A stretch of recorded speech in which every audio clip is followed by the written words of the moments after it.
Good morning student, class 7। आज हम पढ़ेंगे चैप्टर 15 चौसर का खेल व द्रौपदी की व्यथा। ठीक है, चौसर का खेल हुआ और उसके बाद द्रौपदी की क्या परेशानी थी इस चैप्टर में अब हम पढ़ेंगे। ठीक है, धृतराष्ट्र की बात मानकर विदुर पांडवों के पास आए। उनको देखकर महाराज युधिष्ठिर उठे और उनका यथोचित स्वागत सत्कार किया। विदुर आसन पर बैठते हुए शांति से बोले, हस्तिनापुर में खेल के लिए एक सभा मंडप बनाया गया है जो तुम्हारे मंडप के समान ही सुंदर है। राजा धृतराष्ट्र की ओर से उसे देखने चलने के लिए मैं तुम लोगों को न्योता देने आया हूँ। राजा धृतराष्ट्र की इच्छा है कि तुम सब भाइयों सहित वहाँ आओ, उस मंडप को देखो और 2 हाथ चौसर भी खेल जाओ। युधिष्ठिर ने कहा, चाचा जी, चौसर का खेल अच्छा नहीं है, उससे आपस में झगड़े पैदा होते हैं। समझदार लोग उसे पसंद नहीं करते हैं, लेकिन इस मामले में हम तो आप ही के आदेशानुसार चलने वाले हैं। आपकी सलाह क्या है? विदुर बोले, यह तो किसी से छिपा नहीं है कि चौसर का खेल सारे अनर्थ की जड़ होता है। मैंने तो भरसक कोशिश की थी कि इसे ना होने दूं, किंतु राजा ने आज्ञा दी है कि तुम्हें खेल के लिए न्योता दे ही आऊँ, इसलिए आना पड़ा। अब तुम्हारी जो इच्छा हो वो करो। राजवंशों की रीति के अनुसार किसी को भी खेल के लिए बुलावा मिल जाने पर उसे अस्वीकार नहीं किया जा सकता। अंडरलाइन कर लीजिए, राजवंशों की रीति के अनुसार किसी को भी खेल के लिए बुलावा मिल जाने पर उसे अस्वीकार नहीं किया जा सकता था। इसके अलावा युधिष्ठिर को डर था कि कहीं खेल में न जाने को ही धृतराष्ट्र अपना अपमान न समझने और यही बात कहीं लड़ाई का कारण न बन जाए। इन्हीं सब विचारों से प्रेरित होकर समझदार युधिष्ठिर ने न्योता स्वीकार कर लिया। यद्यपि विदुर ने उन्हें समझाया युधिष्ठिर अपने परिवार के साथ हस्तिनापुर पहुंच गए।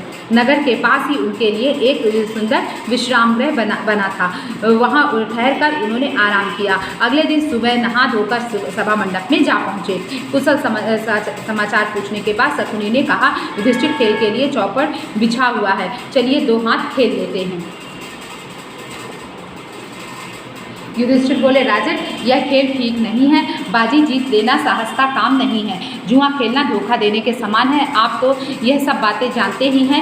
वह बोला, आप भी क्या कहते हैं महाराज, यह भी कोई धोखे की बात है? हाँ, यह कहिए कि आपको हार जाने का डर लग रहा है। युधिष्ठिर कुछ गर्म होकर बोले, राजन, ऐसी बात नहीं है। अगर मुझे खेलने को कहा गया तो मैं ना नहीं करूँगा। आप कहते हैं तो मैं तैयार हूँ। मेरे साथ खेलेगा कौन? दुर्योधन तुरंत बोल उठा, मेरी जगह खेलेंगे तो मामा शकुनी, किंतु दाव लगाने के लिए जो धन रत्नादि चाहिए वह मैं दूंगा। युधिष्ठिर बोले, मेरी राय यह है कि किसी की एक की जगह दूसरे को नहीं खेलना चाहिए। यह खेल के साधारण नियमों के विरुद्ध है। अच्छा, तो अब दूसरा बहाना बना लिया, शकुनी ने हंसते हुए कहा। युधिष्ठिर ने कहा, ठीक है, कोई बात नहीं, मैं खेलूंगा। और खेल शुरू हुआ। सारा मंडप दर्शकों से खचाखच भरा हुआ था। द्रोण, भीष्म, अंडरलाइन कीजिए कौन कौन थे वहाँ सभा में? द्रोण, भीष्म, कृपा, विदुर, धृतराष्ट्र जैसे वयोवृद्ध भी उपस्थित थे।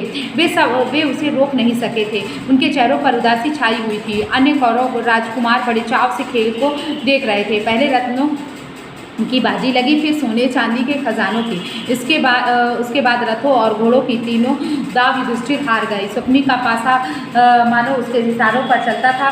खेल में युधिष्ठिर बारी बारी से अपनी गायें, भेड़, बकरियां, दास दासी, रथ, घोड़े, सेना, देश की प्रजा सब खो बैठे। भाइयों के शरीर पर जो आभूषण और वस्त्र थे उनको भी बाजी पर लगा दिया और हार गए। और कुछ बाकी है? शकुनी ने पूछा। इस प्रकार उन लोग जो है खेलते खेलते सब कुछ हार गए। युधिष्ठिर, यह सामने रंग का सुंदर युवक मेरा भाई नकुल खड़ा है, वह भी मेरा ही धन है, इसकी बाजी लगाता हूँ, चलो। युधिष्ठिर ने जोश के साथ कहा। शकुनी ने कहा, अच्छा तो यह बात है, तो यह लीजिए, आपका प्यारा राजकुमार अब हमारा हो गया। कहते कहते शकुनी ने पासा फेंका और बाजी मार ली। युधिष्ठिर ने कहा, यह मेरा भाई सहदेव है, जिसने सारी विद्याओं का पार पा लिया है। इसकी बाजी लगाना उचित तो नहीं है, फिर भी लगाता हूँ, चलो देखा जाएगा।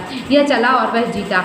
कहते हुए शकुनी ने पासा फेंका, सहदेव को भी युधिष्ठिर गंवा बैठे। अब दुरात्मा शकुनी को आशंका हुई कि कहीं युधिष्ठिर खेल बंद न कर दें, तो बोला, युधिष्ठिर, शायद आपकी निगाह में भीमसेन और अर्जुन माद्री के बेटों से ज़्यादा मूल्यवान हैं, सो उनको बाजी पर आप लगाएंगे नहीं। युधिष्ठिर ने कहा, मूर्ख शकुनी, तुम्हारी चाल यह मालूम होती है कि हम भाइयों में आपस में फूट पड़ जाए, तो सो तुम क्या जानो कि हम 5 भाइयों के संबंध क्या है। पराक्रम में जिसका कोई सानी नहीं है, उस अपने भाई अर्जुन को मैं दाव पर लगाता हूँ, चलो। शकुनी यही तो चाहता था, तो यह चला कहते हुए पासा फेंका और अर्जुन भी हाथ से निकल गए। और असीम दुदैव मानो युधिष्ठिर को बेबस कर रहा था और उन्हें पतन की ओर बलपूर्वक लिए जा रहा था। वह बोले, राजन, शारीरिक बल में संसार भर में जिसका कोई जोड़ीदार नहीं है, उसने अपने उस भाई को मैं दाव पर लगाता हूँ। यह कहते कहते युधिष्ठिर भीमसेन से भी हाथ धो बैठे। दुष्ट आत्मा शकुनी ने तब भी नहीं छोड़ा और पूछा, और कुछ? युधिष्ठिर ने कहा, हाँ, यदि इस बार तुम जीत गए तो मैं खुद तुम्हारे अधीन हो जाऊंगा। लो यह जीता। कहते हुए शकुनी ने पासा फेंका और यह बाजी भी ले गया।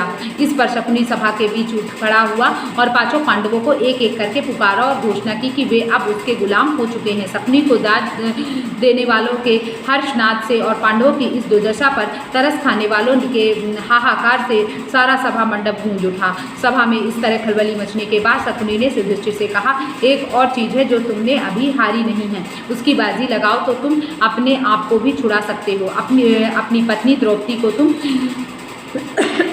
दांव पर क्यों नहीं लगाते? और जुए के नशे में चूर युधिष्ठिर के मुंह से निकल पड़ा। चलो, अपनी पत्नी द्रौपदी की भी मैंने बाजी लगाई और उनके मुंह से यह निकल तो गया, पर उसके परिणाम को सोचकर वह विकल हो उठे कि हाय, यह मैंने क्या कर डाला। युधिष्ठिर की इस बात पर सारी सभा में एकदम हाहाकार मच गया। जहाँ वृद्ध लोग बैठे थे, उधर से धिक्कार की आवाज़ें आने लगी। लोग बोले, छी कैसा घोर पाप है। कुछ ने आंसू बहाए और कुछ लोग परेशानी के मारे पसीने से तरबदर हो गई। दुर्योधन और उसके भाइयों ने बड़ा शोर मचाया, पर युयुत्स नाम का धृतराष्ट्र का एक बेटा, अंडरलाइन कीजिए, पर युयुत्स नाम का धृतराष्ट्र का एक बेटा शोक संतप्त हो उठा और ठंडी आह भरकर उसने सिर झुका लिया। शकुनी ने पासा फेंक कर कहा, यह बाजी भी मेरी ही रही। बस फिर क्या था। दुर्योधन ने विदुर को आदेश देते हुए कहा, आप सभी रानवास के में जाएं और द्रौपदी को यहाँ ले आए और उससे कहें कि जल्दी आए। ये 64 का खेल जो प्रारंभ हुआ ईर्ष्यावश हुआ। और एक बार क्या हुआ था कि जब दुर्योधन जो है महल पर गए हुए थे, तो जब महल पर गए तो द्रौपदी ये जो बात आपकी बुक में नहीं है वो मैं बताती हूँ आपको। द्रौपदी के महल में गए हुए थे, तो किसी कारणवश जो है दुर्योधन वहाँ पर उनके महल में गिर जाता है, फिसल जाता है और गिर जाता है। और द्रौपदी की सखियाँ ऊपर रहती हैं, वे देख करके हंसने लगती हैं और द्रौपदी ऊपर हंसती है और कहती है, अंधे का बेटा अंधा ही होता है। इस बात की जलन उसको खाई जा रही थी और इस कारण उसने ये सारा 64 का गेम खेला। 64 का गेम खेला और उसको हरा दिया और द्रौपदी से उसे बदला लेना था, इसलिए द्रौपदी से उसने बदला लेने के लिए यह कार्य किया। उससे कहे कि जल्दी आए। विदुर बोले, मूर्ख, नाहक क्यों मृत्यु को न्योता देने चला है? अपनी विषम परिस्थिति का तुम्हें ज्ञान नहीं है। दुर्योधन को यूं फटकारने के बाद विदुर ने सभासदों की ओर देखकर कहा, अपने को हार चुकने के बाद युधिष्ठिर को कोई अधिकार नहीं था कि वह पांचाल राज्य की बेटी को दाव लगाए। विदुर की बातों से दुर्योधन बौखला उठा। अपने सारथी प्रातिकामी को बुलाकर कहा, विदुर तो हमसे जलते हैं और पांडवों से डरते हैं। रणवास में जाओ और द्रौपदी को बुला लाओ। आज्ञा पाकर प्रातिकामी रणवास में गया और द्रौपदी से बोला, द्रुपद राज की पुत्री 64 के खेल में युधिष्ठिर आपको दाव पर हार बैठे हैं। अब आप राजा दुर्योधन के अधीन हो गई हैं। राजा की आज्ञा है कि अब आपको धृतराष्ट्र के महल में दासी का काम करना है। मैं आपको ले जाने के लिए आया हूँ। सारथी ने जुए के खेल में जो कुछ हुआ था उसका सारा हाल कह सुनाया और वह प्रतिकामी से बोली, रतवान जाकर उन हारने वाले जुए के खिलाड़ी से पूछो कि पहले वह अपने को हारे थे या मुझे। सारी सभा में यह प्रश्न उनसे करना और जो उत्तर मिले वह मुझे आकर बताओ, उसके बाद मुझे ले जाना। प्रतिकामी ने जाकर भारी सभा के सामने युधिष्ठिर से यही प्रश्न किया तो द्रौपदी ने उसे बताया था। इस पर दुर्योधन ने प्रतिकामी से कहा, द्रौपदी से जाकर कह दो कि वह स्वयं ही आकर अपने पति से यह प्रश्न कर ले।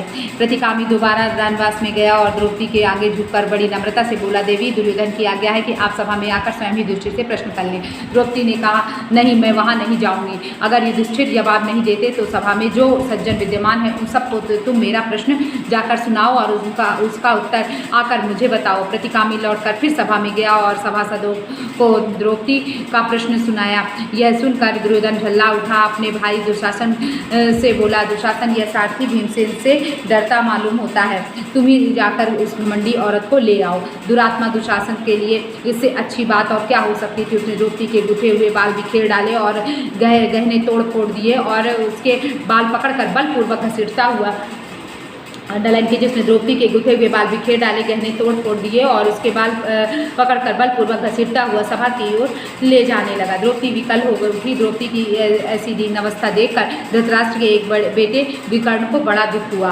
धृतराष्ट्र के एक बेटे विकर्ण को बड़ा दुख हुआ। उससे नहीं रहा गया। वह बोला, उपस्थित वीरों सुनिए, चौसर के खेल के लिए युधिष्ठिर को धोखे से बुलवा दिया गया था।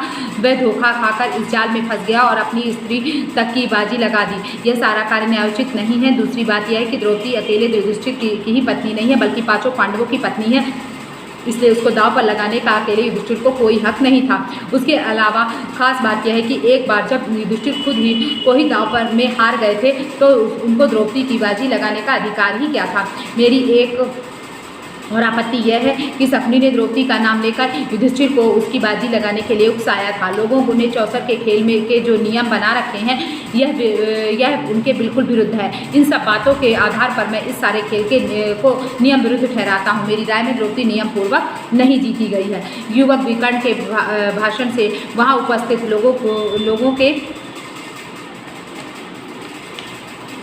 देखिए आपकी बुक में क्या लिखा है, यहाँ पर देख लीजिएगा। सभा में बड़ा कोलाहल मच गया। देखकर कर्ण उठ खड़ा हुआ और क्रुद्ध होकर के बोला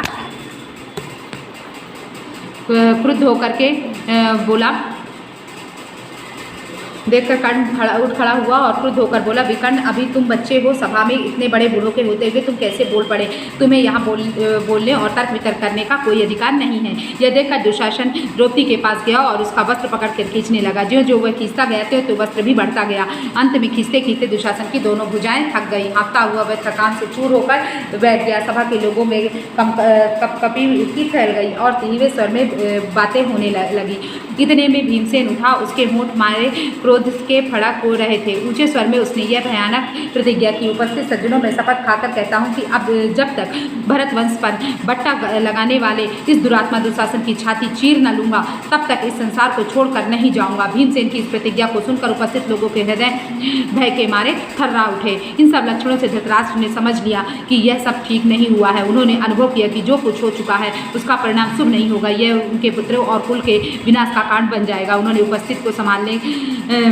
परिस्थिति को संभालने के इरादे से द्रौपदी को बड़े प्रेम से अपने पास बुलाया और शांत किया तथा सांत्वना दी। उसके बाद वह युधिष्ठिर की ओर मुड़कर बोले, युधिष्ठिर, तुम तो अजात शत्रु हो, उदार हृदय के भी हो। दुर्योधन की इस कुचाल को क्षमा करो और इन बातों को मन से निकाल दो और भूल जाओ। अपना राज्य तथा संपत्ति आदि सब ले जाओ और इंद्रप्रस्थ जाकर सुखपूर्वक रहो। धृतराष्ट्र की इन मीठी बातों को सुनकर पांडवों के दिल शांत हो गए और यथोचित अभिवादनादि के उपरांत द्रौपदी और कुंती सहित सब पांडव इंद्रप्रस्थ के लिए विदा हो गए। पांडवों के विदा हो जाने के बाद कौरवों में बड़ी हलचल मच गई। पांडवों के इस प्रकार अपने पंजे से साफ निकल जाने के कारण कौरव बड़ा क्रोध प्रदर्शन करने लगे और दुशासन तथा शकुनी के उकसाने पर दुर्योधन पुनः अपने पिता धृतराष्ट्र के सिर पर सवार हो गया और पांडवों को खेल के लिए एक बार और बुलाने को उनको राजी कर लिया और फिर से खेल के लिए बुलावा भेजा। युधिष्ठिर को खेल के लिए बुलाने को फिर दूत भेजा गया। पिछली घटना के कारण दुखी होते हुए भी युधिष्ठिर को यह निमंत्रण स्वीकार करना पड़ा। युधिष्ठिर हस्तिनापुर लौटे और शकुनी के साथ फिर चौपट खेला। इस बार खेल में यह शर्त थी कि हारा हुआ दल अपने भाइयों के साथ 12 वर्ष तक वनवास करेगा तथा उसके उपरांत 1 वर्ष अज्ञातवास में रहेगा। यदि इस 1 वर्ष में उनका पता चल जाएगा, शर्त में अंडरलाइन कर लीजिए, खेल में यह शर्त थी कि हारा हुआ दल अपने भाइयों के साथ 12 वर्ष तक वनवास करेगा तथा उसके उपरांत 1 वर्ष अज्ञातवास में रहेगा। यदि इस 1 वर्ष में उसका पता चल जाएगा तो उन सबको 12 वर्ष का वनवास फिर से भोगना होगा। इस बार भी युधिष्ठिर हार गए और पांडव अपने किए वादे के अनुसार वन में चले गए और इस प्रकार पांडव दूसरी बार भी युद्ध खेल में हार गए और उनको वन जाना पड़ा। ठीक है, इतना समझ में आया? जो नहीं समझ में आया डाउट क्लास में पूछ लीजिएगा।